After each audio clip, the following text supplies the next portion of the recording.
Hola, hola chicos, hola Austin, hola Albert, ¿cómo están? Hola, hola, Buena, buenas buena. noches. Buenas noches a todos. ¿Cómo va todo? ¿Cómo está nuestro chat? Veo que está Ale, está Cabezón conectado, están ahí los cabros, como siempre, siempre apañando. Los reales. Los reales, los de Real. Bueno, primero que nada, bueno, darle la bienvenida a todos, darle la bienvenida a ustedes también. Que ayer no tuvimos transmisión porque yo tuve un pequeño percance. Terminé llegando a la hora como a las 12 de la noche, así que no se iba a poder transmitir. Así que fue mala mía, así que por ese lado me disculpo. Pero aquí está. Nunca, salvo que sean cosas muy, muy eh, que escapen, que Sí, escapen de mi voluntad. inconvenientes Que, siempre van a sí, pasar sí. igual. El Estado me coaccionó, me dijo, no, no vaya a transmitir y me secuestró. Tuviste que Cosas que pasan. gritaste tu root Eh, y después te fueron a liberar y dijiste gracias primera línea. Gracias, primera línea. ¿Qué sería sin ello? Bueno, el día Claro. de hoy vamos a comenzar con el método de las ciencias sociales de Karl Menger.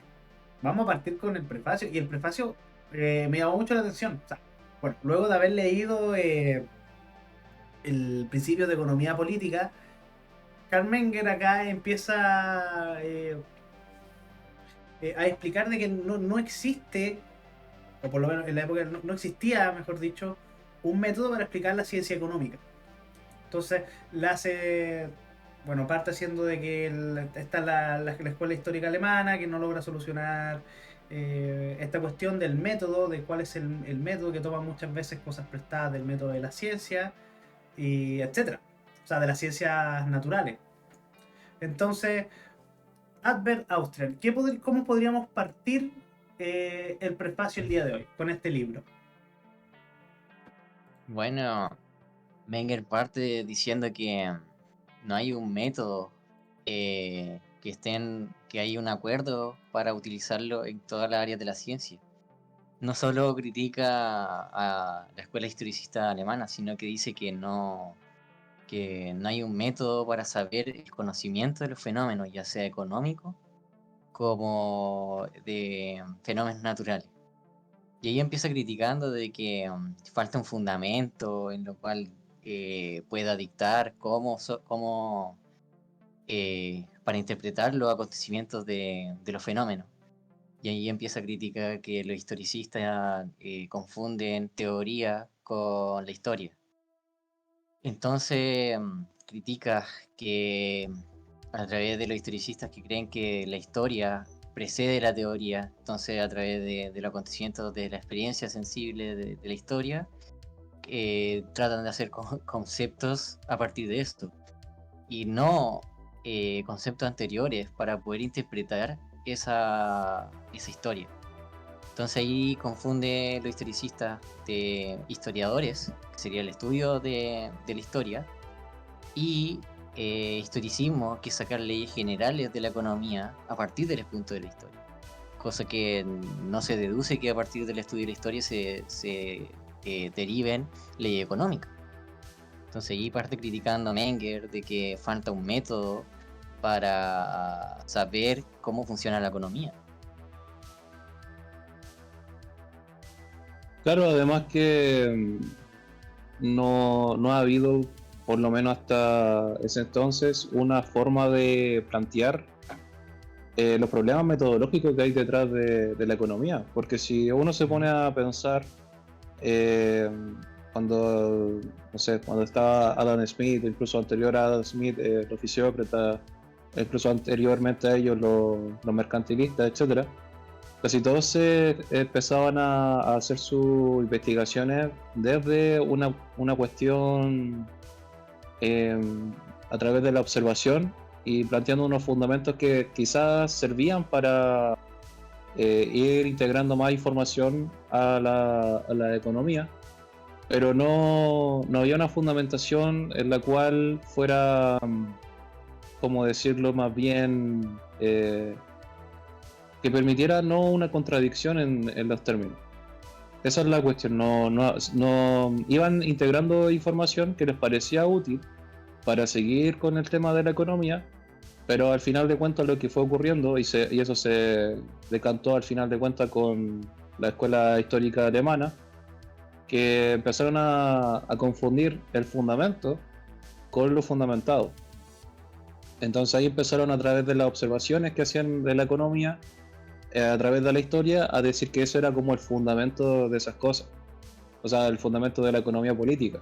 Y aquí también quiero hacer una definición mejor de lo que sería, porque ya desde el libro anterior venimos diciendo economía política o principios de economía política, pero al final nunca definimos qué era la economía política.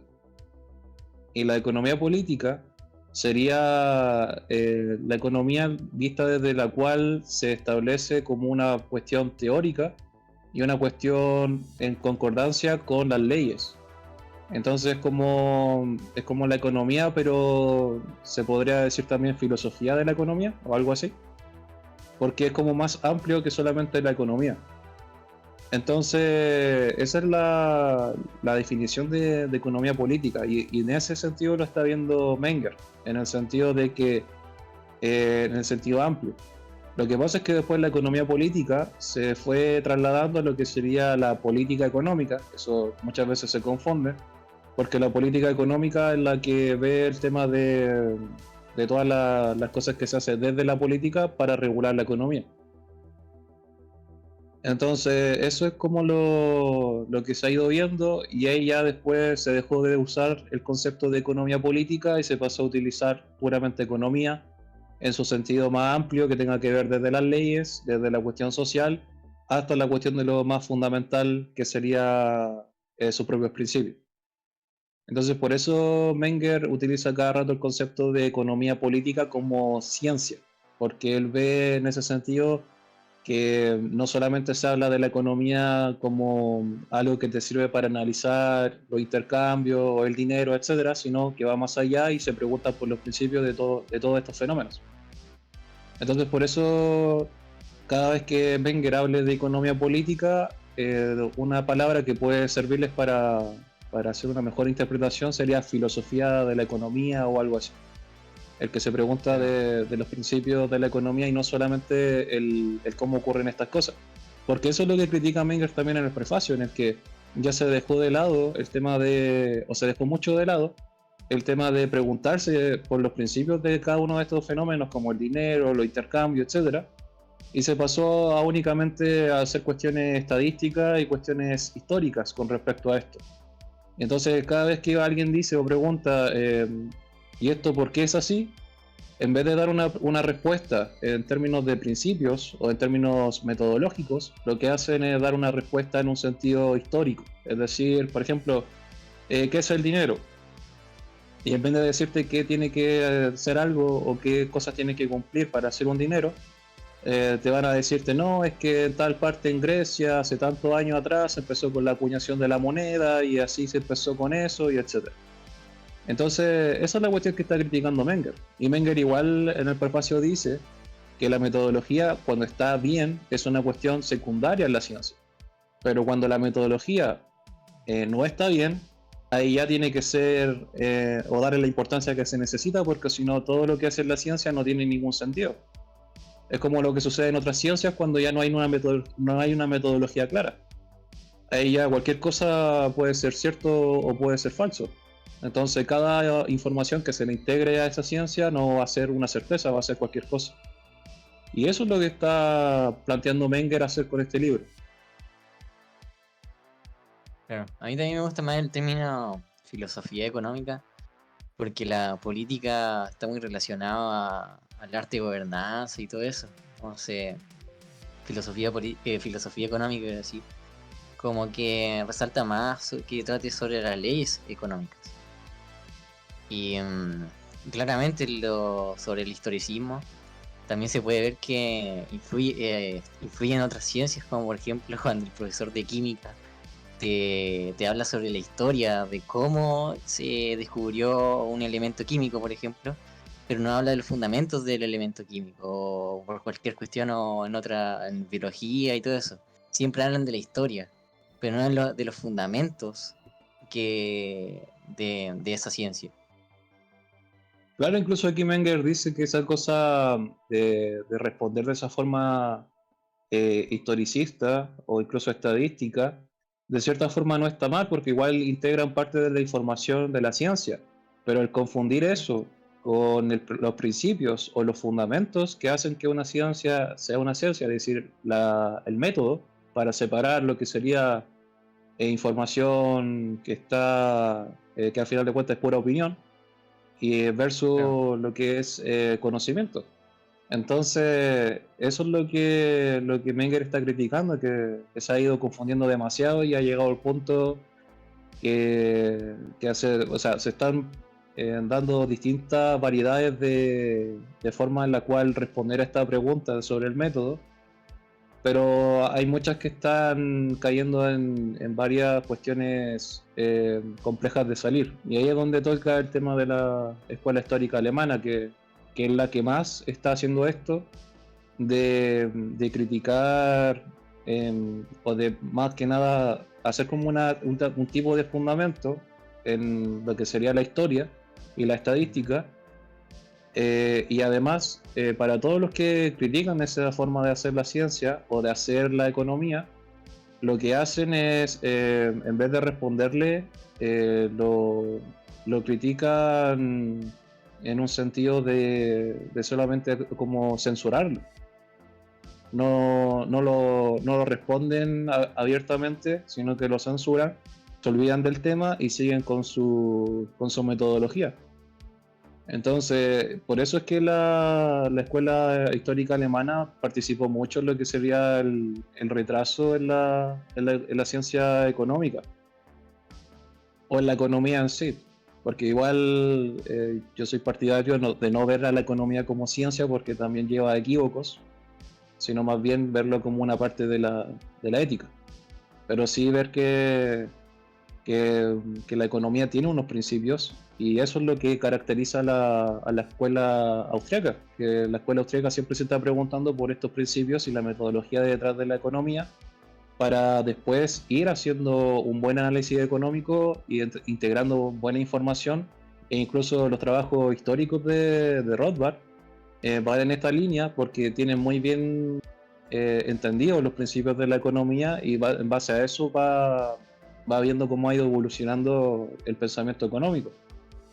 Entonces la historia no es una cuestión ajena a la economía, pero siempre se tiene que entender que es una cuestión que tú tienes que comprender, que es algo que no es el fundamento, sino que una vez ya tú tienes los fundamentos bien entendidos, puedes dedicarte a ver qué fue lo que pasó con la economía en épocas pasadas. Entonces, Bueno, eso es lo que... Sí, adelante.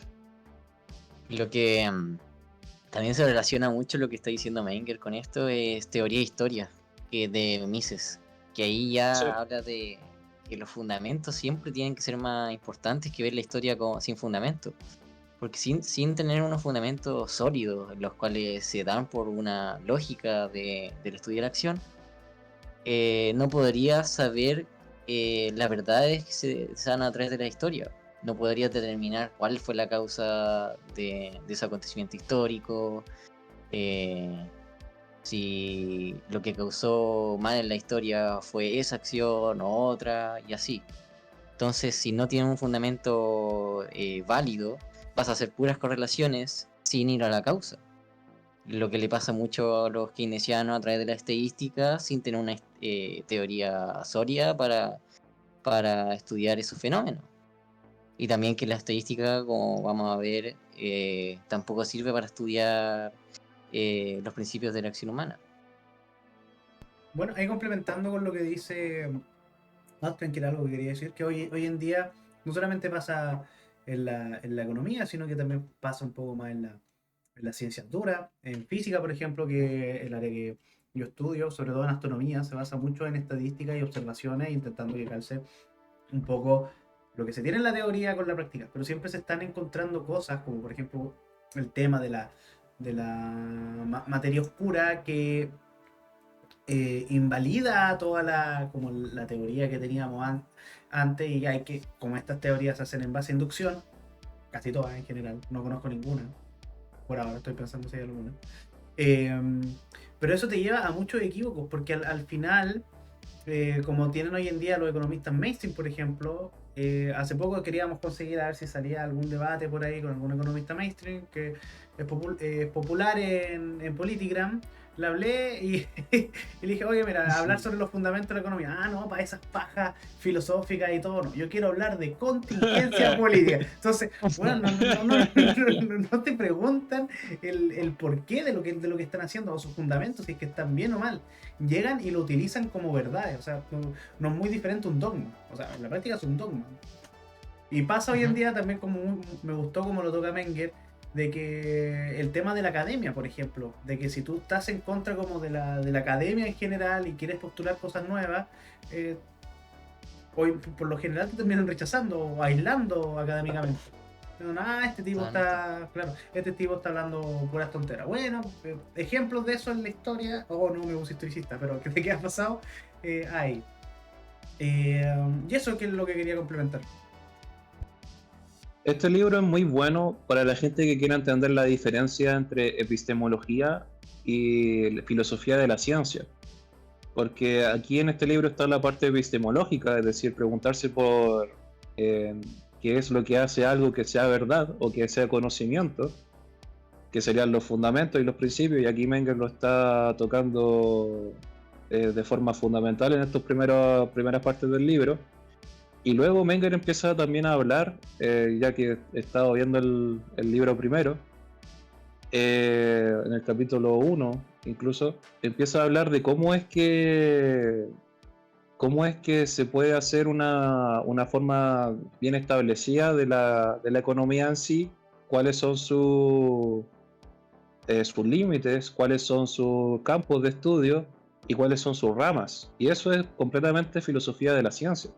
La filosofía de la ciencia se encarga de eso, de entender algún campo de la ciencia, ver cuáles son sus limitaciones, ver cuáles son sus definiciones y cuáles son las ramas de este campo a las cuales se puede decir que le pertenecen. Por ejemplo, en biología, ver todo el tema genético o epigenético, todo eso tiene que ver con algo de filosofía de la ciencia, ver por qué eso le pertenece a la biología y no a otra cosa. O en otras ciencias también el tema de la física teórica, los límites de la física, hasta dónde puede llegar y todas esas cosas. Entonces, al final de cuentas, es muy buen libro para eso, porque Menger toca con mucha claridad cómo es que él ve tanto la epistemología dentro de la economía como su filosofía de la ciencia. Claro. Y también lo que se ve es una relación directa de Mises con Menger, porque Mises siempre toca de que la teoría tiene que ir primero. Y lo que Menger dice define lo que es la teoría general. Y ahí habla de que son los fundamentos universales lo que te permite interpretar la experiencia de los fenómenos económicos. Entonces ahí hay una relación directa con Mises para poder comprender todo lo que sucede en la economía. Entonces ahí refuta muy bien al inductivismo, donde dice que confunden totalmente el fundamento con lo fundamentado o fundamento con el conocimiento. Entonces seguían solamente en la experiencia, sin tener un fundamento anterior para interpretar bien lo que es la experiencia. Entonces ahí a mí me sorprendió cómo esa relación directa con Mises. Igual a mí me da risa al final del prefacio, que Menger le dedica unas palabras a la escuela historicista alemana de economía, y dice que si bien él está intentando y sabe que va a causar cierta animadversión con su trabajo, él sabe que tiene que hacerlo porque al final de cuentas es un trabajo del cual ya identificó como un problema, y es un problema grave el no entender bien la metodología, porque si no todo lo que se está hablando de economía no tiene sentido.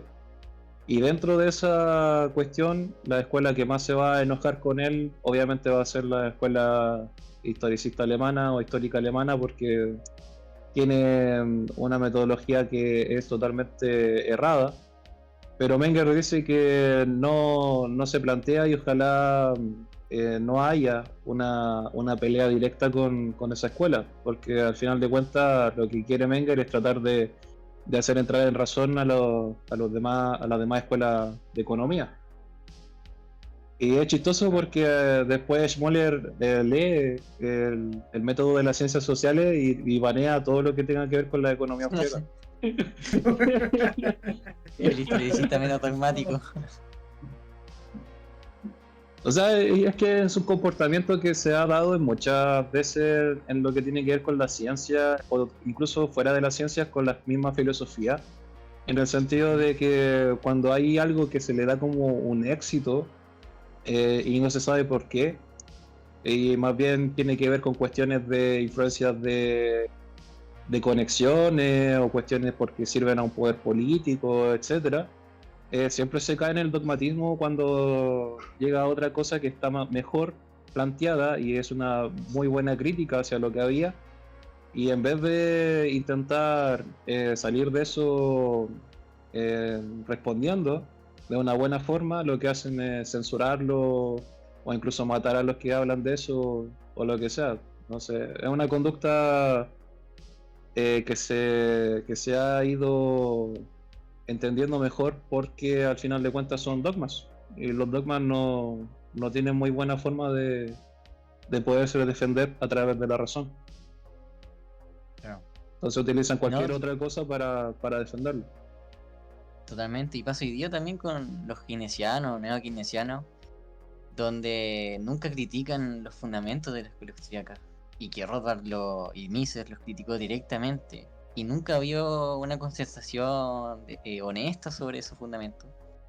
Y lo que pasa siempre que veo cuando critican hombres de paja, ¿no? Es que Milei dijo esto, o cuestiones que liberales dicen a través de datos, cuando nosotros no usamos datos para criticar su economía, sino que nos basamos en una fundamentación independiente de la experiencia provocada o sea, desarrollada por axiomas de la acción humana. Y ni eso entienden, por ejemplo, cuando dicen, no, es que la acción humana es parcialmente racional, porque una persona se vio menos satisfecha con lo que eligió, cuando podía elegir una cuestión que le podría causar más satisfacción. Pero es irrelevante porque las dos acciones, o sea, las dos acciones se eligen a través de un comportamiento consciente que es usado a través de la razón. Entonces, totalmente un hombre baja criticar la praxeología a través de eso. Entonces, lo que dice Versalles sobre el dogmatismo también se ve hoy día. Que están ciegos con lo que le enseña en la academia y por no perder todos sus estudios, no quieren hacer una crítica honesta o cambiar de lado. Si al final lo que nosotros estamos diciendo está bien fundamentado. Es que, como dije, al final de cuentas ocurre en todo lo que sea que se defienda o que tenga éxito, no porque sea verdadero, sino porque al final de cuentas eh, es reconocido por el poder político y es promocionado por el poder político.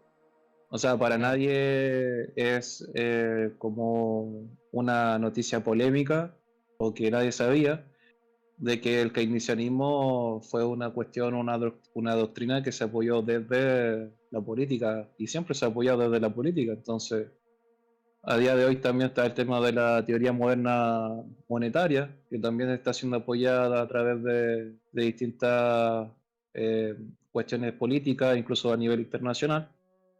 Entonces, siempre han habido estas cuestiones que son como de consenso, pero que al final de cuentas no son consenso en su sentido de que son verdades que son irrefutables, como los principios que fundamentan cualquier conocimiento, sino que al final de cuentas son opiniones que se las tiene por eso, que no pueden decirse o que no se pueden intentar refutar, porque entonces te cae encima toda la academia y te dice no, es que tú estás equivocado porque esto y esto otro, y se inventan cualquier hombre de paja para intentar hacer como que ellos tienen la razón. Y al final de cuentas a ti te dejan fuera de la academia o te dejan fuera de lo que sea y te dicen, no, es que tú estás siendo ignorado por la academia, entonces no tienes nada que decir o no tienes nada de relevante que decir sobre lo que sea. Entonces Como algunos de... es un comportamiento que siempre ha estado con el tema de los que son dogmáticos. La cuestión Como está en que algunos... si a ti de verdad te importa el estudiar algo que sea verdadero y el entender el tema de los principios, al menos tienes que entender o tienes que aceptar que siempre cuando tú te preguntas por los principios no vale de nada la experiencia o no vale de nada los datos que tú pensabas que eran correctos anteriormente. Tienes que eso dejarlo de lado porque te estás preguntando el cómo saber si lo que tú estás viendo u observando a nivel, o sea, ahora estamos hablando de economía, o sea, a nivel económico, está bien o está mal para la economía. Entonces ella no vale nada de estadística, no vale nada de observaciones porque te está preguntando por el mismo método que te dice cómo valorar esa información o cómo es que tú puedes siquiera tener información. Y ahí te vas a dar cuenta que vas a necesitar la utilidad marginal, vas a necesitar la acción humana y etcétera, porque de otra forma no se puede explicar el que hay información económica para poder hacer un análisis económico y ver si eso va para bien o para mal. Entonces, totalmente estúpido el seguir insistiendo en que no, es que al final de cuentas todo esto es relevante porque tenemos econometría o tenemos estadística o tenemos modelos matemáticos, etcétera. No tiene ningún sentido porque no se está preguntando por eso, o no se está haciendo una crítica en eso. Bueno, ahí agregar dos cosas. Eso me recordó, bueno, la primera cosa que habló Austrian del tema de la academia, de que si uno habla algo distinto se presenta como austriaco, si tú quieres, en la academia normalmente hoy en día te aíslan. Hace no mucho, me estoy acordando de que tú, Austrian, tuviste un debate con First. Ahí está, ese debate está grabado para que quien lo quiera ver. Y el debate parte así, me da mucha risa. Tú sabes que la escuela austriaca no está ni en el 1% de los papers de hoy en día y nada de la academia. O sea, el debate parte así. Y yo me acuerdo de eso y me da mucha risa. Y lo segundo eh, es el tema precisamente lo que toca adversario del dogmatismo.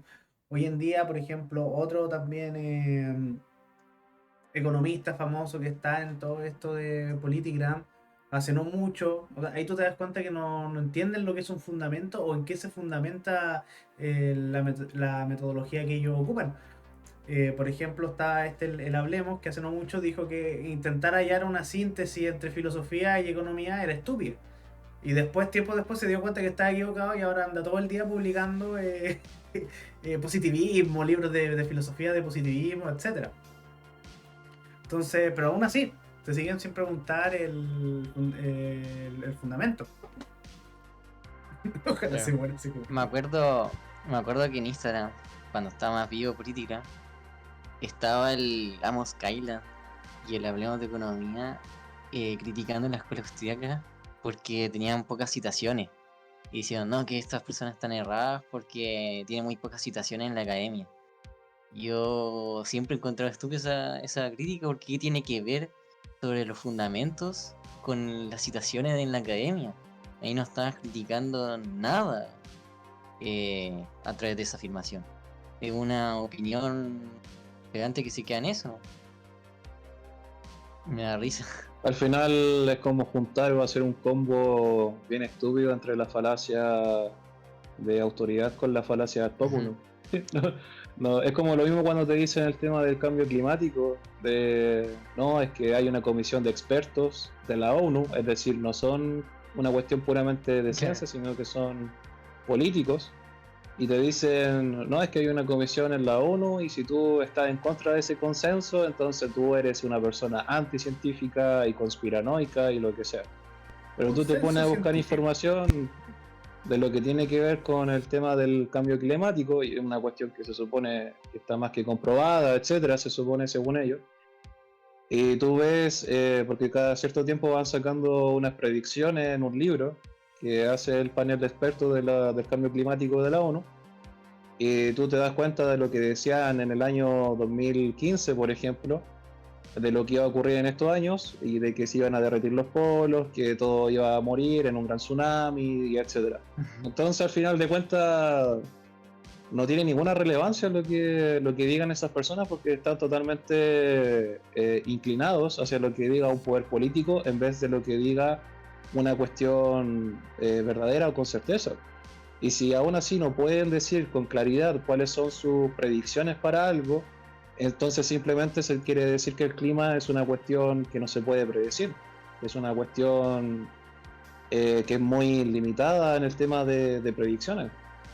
Entonces ahí ya tendría que haber una cuestión de saberse ignorante de las personas que se dedican al tema del clima y decir, bueno, hay muchos factores que implican que haya un cambio en el clima, entonces no puedo hacer predicciones, pero me puedo sostener en que hay unos principios los cuales siempre se van a mantener en el clima. Y lo digo con el clima porque es algo interesante cómo es que se puede hacer el mismo símil, y yo diría que es muchísimo más complejo la economía que el clima, porque los keynesianos también se la pasan haciendo predicciones y uno se pone a ver las predicciones y no calzan, o sea, más del 90% creo que erraban, si no me equivoco, Sí. porque me acuerdo No, que era había un estudio. Era más del 100%, parece. O sea, hacían más cuestiones erradas de las que se supone Sí. que habrían. Sí. Y que puede. Bueno, Sí, porque yo me acuerdo haber leído un texto en el que se ponía a ver cuáles eran todas las predicciones que habían hecho los keynesianos versus los austriacos, y los keynesianos se equivocan demasiado. Me acuerdo cuando estábamos con el Dimise ahí viendo el artículo y era Sí. era impresionante. Es que se hicieron mal los cálculos. Ustedes austríacos no entienden de matemática, entonces no lo entenderían. De hecho, eso me dice ahí que tocaste el tema del cambio climático. Yo que estudio física, yo tuve un ramo, o sea, tuve dos ramos, de ciencia atmosférica. ¿Ya?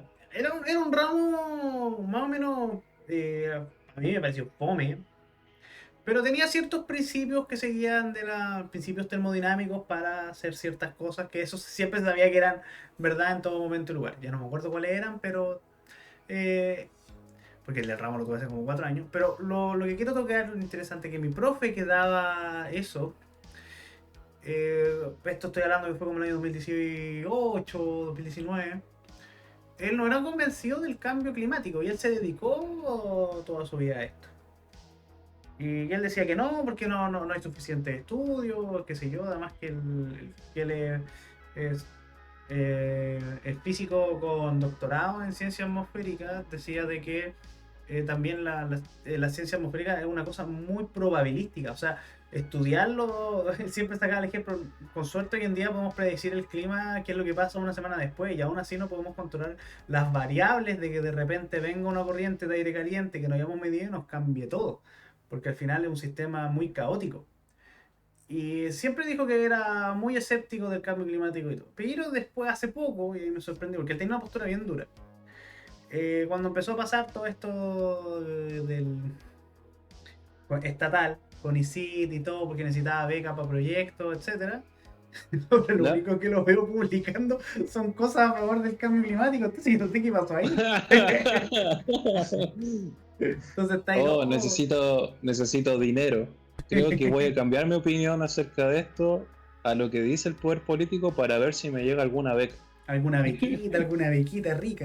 Pero que al final también, como tú lo decías, adversario, pasan estas cosas a través del poder político, porque este profe que era, hasta donde yo me acuerdo, yo no he vuelto a hablar con él hace como 2 años, pero que renegaba mucho esto y era muy escéptico y decía que al final hay un montón de estudios para todo en la ciencia atmosférica. Hoy en día es casi un no defensor acérrimo, pero está defendiendo mucho, y es porque precisamente hoy en día para las platas que están dando proyectos y todas esas cosas son por temas de a favor del cambio climático, para temas ecológicos y todo. O cuando Claro, estaban en es que contra de la nuclear. También. Cuando sí, estaban o en sea, contra de la... igual es chistoso como todas estas cuestiones han ido evolucionando. Y si uno se pone a pensar lo que ocurría hace unos años atrás, se decía que iba a haber un gran enfriamiento, También el tema del tema del dióxido de carbono se empezó a implementar por una cuestión política también, que fue Margaret Thatcher, que quería implementar un montón de reactores nucleares, pero tenía todavía el tema de que los combustibles a base de carbono eran muy, ¿cómo decirlo? Eran demasiado sostenibles aún, versus lo que era la energía nuclear, porque la energía nuclear todavía era una cuestión demasiado incipiente, no estaba todavía totalmente Mm. optimizado para ganarle a lo que sería la energía de combustible fósil. Entonces lo que quiso hacer Margaret Thatcher fue empezar a influenciar a través de este tema del dióxido de carbono, que era un gas invernadero y que estaba apoyando el tema de que se, de que se iba a la Tierra a empezar a calentar y todo el cuento. Entonces quería que la gente dejara de utilizar esos combustibles a través de esa propaganda que estaba haciendo, para así poder implementar la energía nuclear. Porque a eso era lo que le interesaba a la Margaret Thatcher y entre otras personas que tenían su red de poder. Entonces lo que ocurrió fue que después se empezó a ver a la energía nuclear incluso peor que los combustibles fósiles, porque hoy día vemos que en Alemania se cierran plantas nucleares y se abren cuestiones de energía eh, a base de carbono, y aún así se sigue leseando con el tema de que no, de que los gases de efecto invernadero y etcétera. Entonces es como bien chistoso cómo ha evolucionado todo este tema. Pero siempre ha estado metido de en medio el poder político metiendo propaganda. Ahora el gran cuento del cambio climático es eso, que está causando cambios muy radicales en muy poco tiempo por el tema de la contaminación del hombre en el sentido del dióxido de carbono. Antes era que esto iba siempre a dar el tema del calentamiento global, es decir, que todo se iba a derretir, sobre todo los polos, y eso iba a causar que el nivel del mar se iba a aumentar muy rápido, en muy poco tiempo, y casi todo lo que era tierra se iba a inundar. Entonces esas predicciones, como no se han ido cumpliendo, empezaron a decir, no, es que ya no es el calentamiento global, sino que ahora es el cambio climático. Es decir, hay cambios más radicales, y las personas que antes vivían en zonas frías, ahora son más frías. ¿Por qué? Por el cambio climático.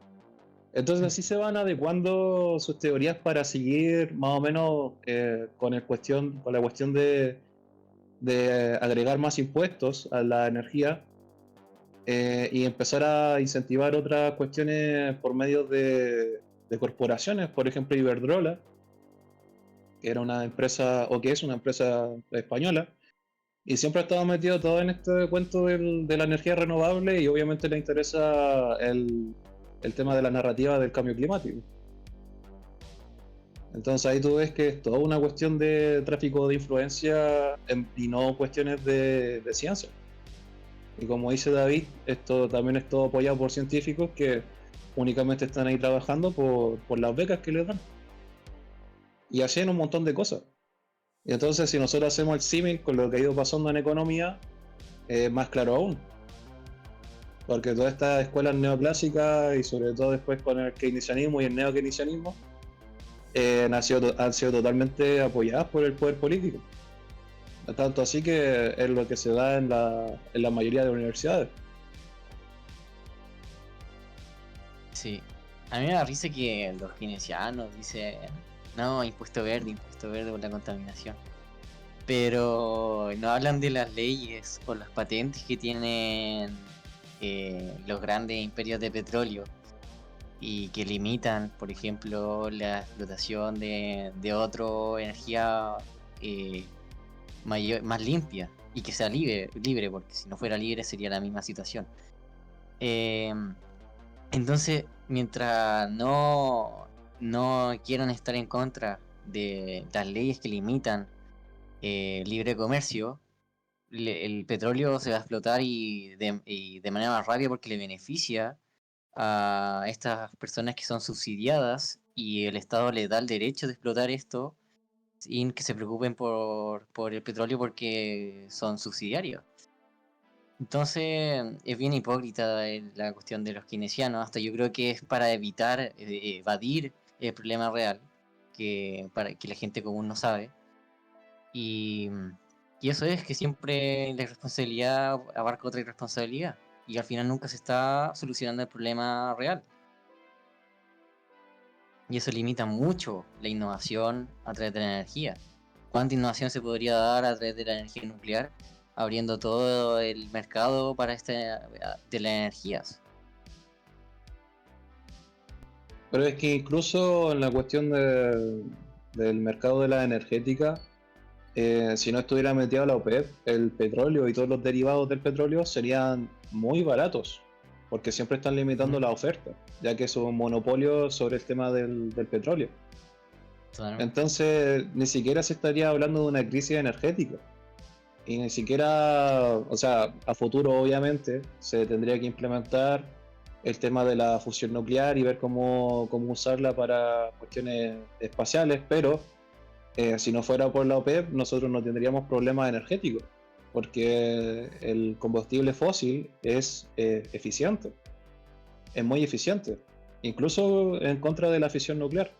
Entonces, ¿para qué tú vas a reemplazar algo que es incipiente, algo que es más caro, como serían las energías renovables, con algo que ya es eficiente de mucha mayor forma?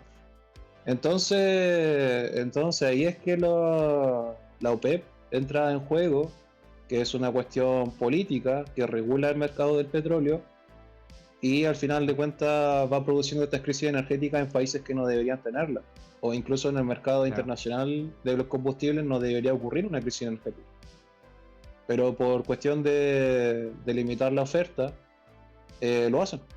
Entonces al final de cuentas, todas estas cosas van de la mano con el poder político.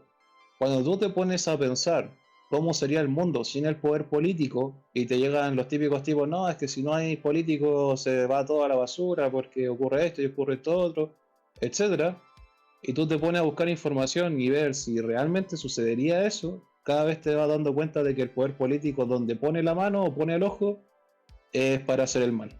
En cualquier cosa. Busca cualquier cosa y te vas a dar cuenta de eso. Totalmente. Bueno, hay que No, tocaste... sí, lo que es el petróleo es una de las áreas del comercio más limitadas por el poder político, y por eso están todas las crisis del petróleo, o son donde hay crisis económicas, son donde más se ve la cuestión de la burbuja. También con la inmobiliaria, donde toda inmobiliaria tiene que tener tratado con el Estado, o si no, no puede hacer una inmobiliaria porque no tiene la firma del Estado, y que directamente tienen sus favores políticos y todo eso, esa asquerosidad.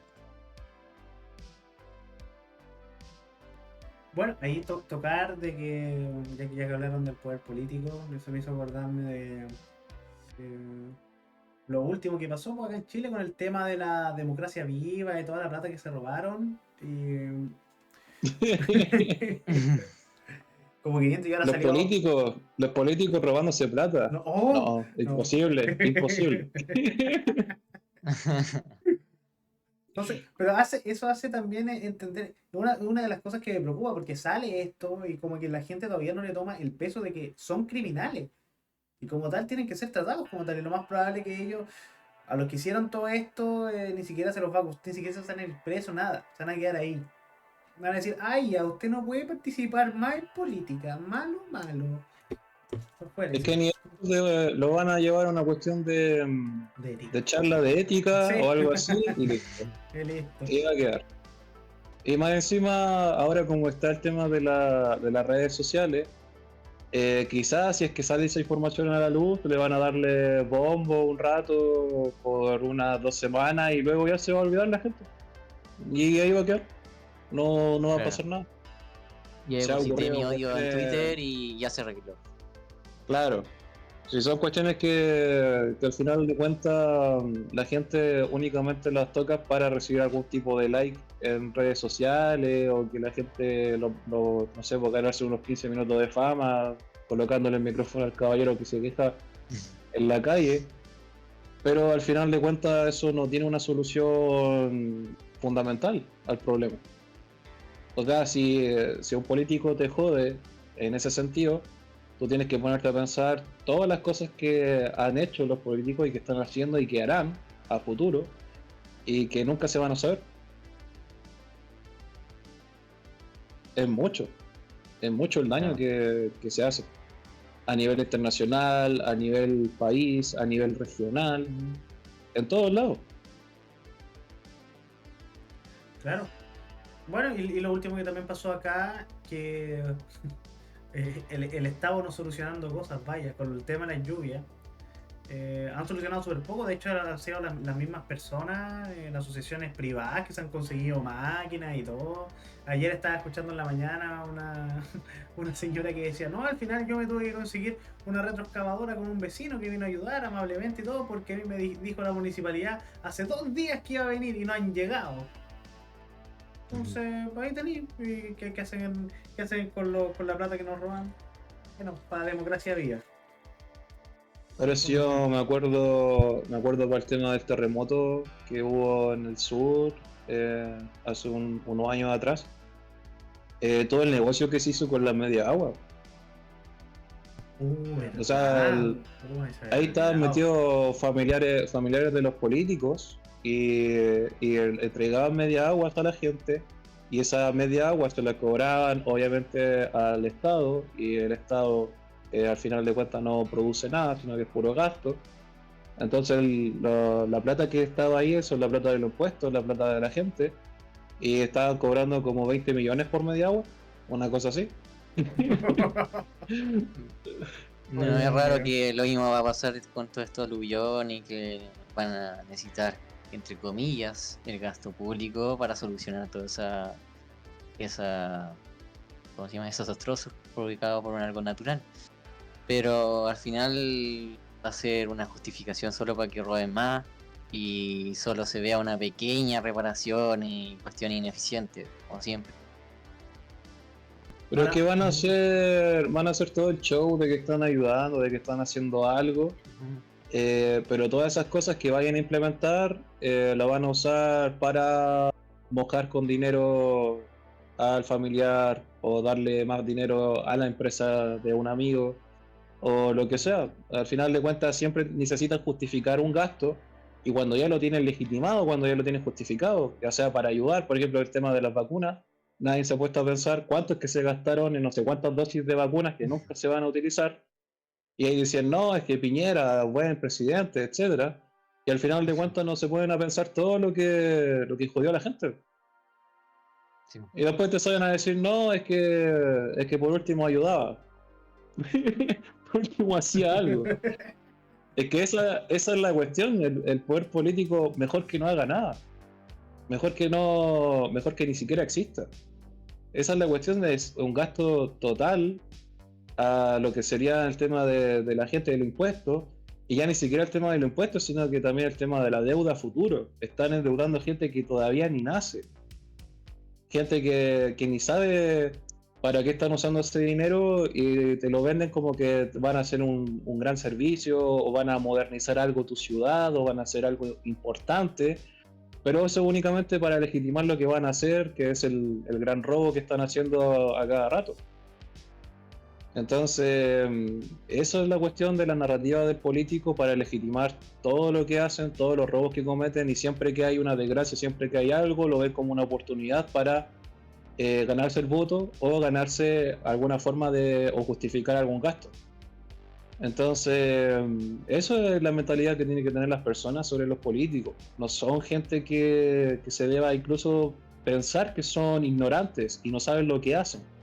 No, esas personas saben muy bien lo que están haciendo y todos los que están metidos en eso son personas malas.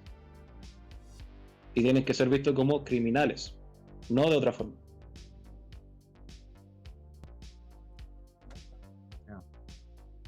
no puedo estar más de acuerdo con el adversario. Bueno, ya estamos llegando al final del podcast. No sé si quieren cerrar con algo de Mengen, porque el prefacio igual era cortito, pero era bien conciso con lo que quería decir. No sé si quieren cerrar con algo. Por mi parte creo que ya pasamos, o sea, explicamos bien lo que era el prefacio de Menger. No sé qué hay que agregar más. Bueno, más que nada decir que en cualquier cosa en la cual le importe llegar a algo verdadero y no solamente lo útil del tema que están haciendo, incluso en cuestiones de algún mercado en la cual quieran invertir o en el que quieran estar, siempre tienen que preguntarse por qué esto es así, por qué funciona así y qué puedo hacer yo para mejorarlo en base a esos fundamentos. Entonces, de esa forma es que uno va entendiendo cuáles son los fundamentos de cualquier cosa que te interese. Por ejemplo, si tú te interesa, qué sé yo, no sé, a David le interesa la física, le interesa la astronomía, se tiene que preguntar por qué eso es así, cuáles son los principios de que existan las estrellas, cuáles son los principios de que funciona el espacio, etcétera. Entonces, de esa forma va encontrando respuestas, va encontrando principios de los cuales deducir conocimiento. Porque de otra forma no se puede hacer eso. Y eso es lo que está tratando de hacer Menger ahora con este libro para la economía, en su sentido más amplio, desde sus principios hasta cuáles son sus ramas, cuáles son las cosas que debería de hacer alguien que le interese la economía, de verdad, y qué conocimiento plantear para el futuro. Entonces, eso es lo interesante de este libro y por eso es que le dolió mucho sobre todo a Schmoller de la escuela de historicista alemana, que tenían ya su forma de hacer las cosas y no quería que se las cambiaran porque al final de cuentas estaban en base a un dogma de ver la historia o la estadística como algo que fuera un principio o un fundamento para el conocimiento, lo cual no tiene ningún sentido. Y eso. O sea, lo que dijo ahí adversario lo encontré muy bueno porque tampoco nunca confundir la utilidad con lo verdadero. Eso también es, porque una cosa te puede ser útil en un momento A y luego en un momento Z ya no te va a servir. Eso, que sea útil no quiere decir que sea verdadero. De hecho hay un video de... me da mucha risa, de este físico Quantum Fracture que hace no mucho que habla de que no existe un método para la ciencia. Ese video habla de que habla de Feyerabend, de que habló de su tratado con tal método, de la utilidad, todo, y que fue muy criticado, y lo primero que fue muy criticado por su libro Tratado contra el método, incluso entró en depresión por escribir ese libro por todo lo que recibió. Y él dice que y él plantea de que la utilidad no quiere decir que sea cierto. Y como que Quantum Fracture o Crespo afirma de que, bueno, eso es verdad, lo que dice Feyerabend, bla, bla, bla, pero hay otras críticas que le hicieron a Feyerabend, tocó a Thomas Kuhn, creo, a Lakatos, a Popper, y todo llegaba de que ninguno era 100% un método cerrado, ¿ya? Y termina el video, entonces, ¿por qué hacemos ciencia? Porque es útil y funciona, y termina así el video, bueno. Entonces todo lo que critica, o sea, le termina dando la razón a Feyerabend. Eso es lo peor de todo, porque critican todo al principio del video a Feyerabend, y al final termina dándole la razón a Feyerabend sin darse cuenta. Claro, es que Feyerabend fue un crítico del método o de la epistemología de las ciencias de forma honesta. Entonces, desde allí ya él empezó a ver que al final lo único que estaban haciendo los otros era intentar justificar el inductivismo, intentar justificar el positivismo, intentar justificar todas esas cosas, que al final de cuentas siempre dejaban como una cuestión probabilística de si algo es certeza o no. Pero al final Figueroa se dio cuenta que eso no tiene ningún sentido. O sea, tú no puedes saber o entender a través de una cuestión puramente probabilística si eso tiene sentido o no, o si es verdad o no, o qué grado de verdad tiene, o si no, y si está ayudando o no está ayudando esa información para construir una verdad o para tener conocimiento. Entonces, Feyerabend al final dijo, bueno, las ciencias no tienen un método, no pueden llegar a la verdad porque al final de cuentas no saben lo que es la verdad o no pueden distinguir la verdad de lo que es falso. Entonces lo que tiene que dedicarse es solamente a la utilidad. Eso fue lo que dijo Feyerabend. O sea, obviamente yo recojo más que nada la parte de la crítica que le hace a las ciencias o a la metodología de las ciencias. Pero esa cuestión de que la ciencia tiene que dedicarse únicamente a lo útil, no. Yo obviamente me voy más por el tema de Kant, sobre el tema de cómo se fundamenta la ciencia a través de principios sintéticos a priori o de juicios sintéticos a priori. Pero ahí en ese sentido sí le reconozco a Feyerabend que fue alguien que criticó la academia y criticó la epistemología que había en ese momento de forma honesta. No se dejó guiar por todos los cuentos, las narrativas que engloban el quehacer científico de esa época y que incluso hoy en día se sigue fomentando. Toda esa narrativa de que no, es que al final nunca se va a llegar a una verdad completamente y por eso al final siempre van a haber cuestiones de probabilística en la ciencia y nunca va a haber una teoría científica totalmente comprobada, todas esas cosas. Al final eso no es ciencia entonces. O también la típica de usar modelos que no son, eh, como decirte, no son cuestiones que se puedan comparar para resolver distintos problemas, como lo que sucede con el tema del mundo macroscópico y el mundo microscópico con la física newtoniana y después con la física cuántica. O es la física cuántica o es la física de Newton. Entonces Claro. no hay un sentido de rigor, porque te dicen, no, es que se puede usar la física cuántica en la cuestión microscópica y lo otro en lo macroscópico. Pero si entonces tú estás utilizando un método para una cosa y después para otra, entonces ahí no hay un claro significado de cuándo es conocimiento y cuándo no. Y eso es lo que la También, física suele parchar y suele hacer. Entonces por claro, eso está el problema de la ciencia. No hay un claro rigor de qué está bien y qué está mal. Hoy día tuve prueba claro. de cuántica. Hablando de eso.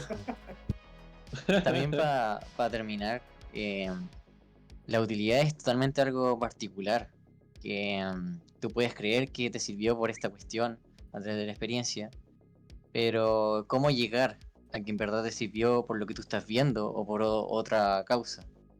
Entonces llevar eso de que me sirvió o no me sirvió a través de la experiencia, no tienes ninguna base para decir qué es lo que te sirvió. Además de las complicaciones psicológicas que te dan a través de lo que te sirvió como satisfacción, que también se puede confundir lo que te sirvió por algo que te causó satisfacción, cuestión que no Claro, era algo verdadero de los fenómenos naturales.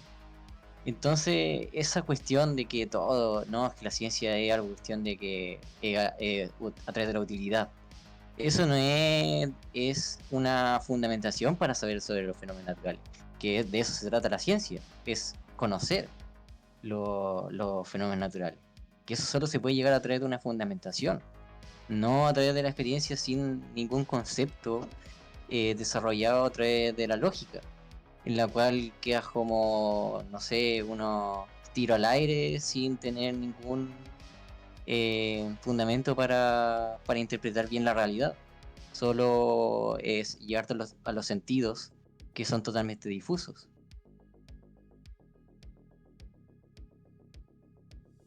claro, es que además tú también cuando hablas de utilidad tienes que entender entonces cuando tú le das una cuestión de utilidad positiva a algo y una Ujú, utilidad negativa a algo. Es decir, Claro. cuándo es que satisface lo que tú se supone que estás investigando y cuándo no. Entonces, esa misma cuestión recae también en un principio en el cual tú tienes que fundamentar el por qué eso es así. Porque tú puedes ujú. tener cualquier grado de satisfacción o cualquier grado de insatisfacción sobre cualquier fenómeno que estés investigando, eh, o cualquier representación fenomenológica, ya para hablar en un sentido más riguroso, de lo que estés investigando, pero si tú no tienes un principio para procesar esta información, tú ni siquiera vas a saber si eso es útil o no. A ese nivel se llega. Entonces cuando alguien te dice, no, es que la ciencia tiene que fundamentarse en lo útil, y tú le preguntas, ya, pero ¿cómo es que tú ves si es algo útil o no? Y no te puede responder y se van a un argumento circular, te das cuenta de que entonces el método hipotético deductivo no ha solucionado el problema del inductivismo y sigue lo mismo. Al final, como consecuencia, queda en el emotivismo de Hume, que toquea en que si psicológicamente me tuve una satisfacción o no, pero al final no pueden fundamentar ninguna verdad, sino que es un relativismo extremo, donde se guían en base a la experiencia sensible de las satisfacciones. Es que En esa, incluso ya ni siquiera sería como un relativismo, ya se llega a un trivialismo lógico, en el claro, cual todas las cuestiones o opiniones que las personas dicen que pueden ser ciertas, tú dices, mira, lo mío yo opino de esta forma y a mí me gusta que sea de esta forma, pero lo tuyo también podría ser cierto bajo algún tipo de óptica distinta o lo que sea, entonces también es aceptable. Ahí ya es una cuestión totalmente trivial y deja de ser totalmente ciencia, pasa a ser cualquier cosa y por eso se le llama trivialismo lógico. Bueno, mucho bla bla y todo, pues los papers, ¿dónde están los papers acá que avalen todo lo que están diciendo? No los Yo veo. estoy citado como en 500 revistas indexadas, así que no me pueden decir nada. Bueno, hemos llegado al final del podcast del día de hoy. Se tocaron muchos temas que estuvieron bien interesantes. Así que, por ejemplo, Niers llega un poquito más atrasado, pero esto yo lo voy a subir de inmediato junto con el del domingo, que no lo he subido todavía. Así que, Austin Advert, un agrado como siempre estar con ustedes. Gracias a los del chat que nos acompañaron. Así que nos vemos mañana con... Ay, no me digan que vamos a tocar todo el libro 1, que son más páginas que no sé qué. Sí, yo por eso todavía no subo el audiolibro, porque me ha costado llegar al final. Entonces, pero igual mañana vamos a ver cómo lo hacemos para tocar todo lo que se toca en el primer libro del método de las ciencias sociales.